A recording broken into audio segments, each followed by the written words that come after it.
Because when I start my career I just basically a mechanical engineer.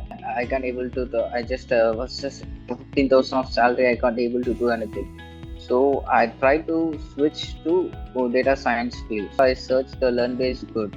I have searched in many platforms. Learnbay is very good. So I just started. I just joined in Learnbay. Faculties are very good and well experienced and well trained, and if they have any doubts they clarify that time, and the classes so the series really it's very good. So basic things projects the basic things of projects help me a lot for this.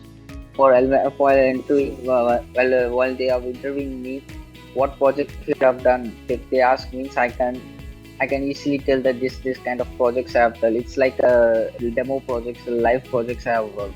Mock interviews train me a lot, because many mock interviews you start attending there, definitely you can crack an interview. The entire sometimes the entire course structure you're provided. So with a limited amount of course fee.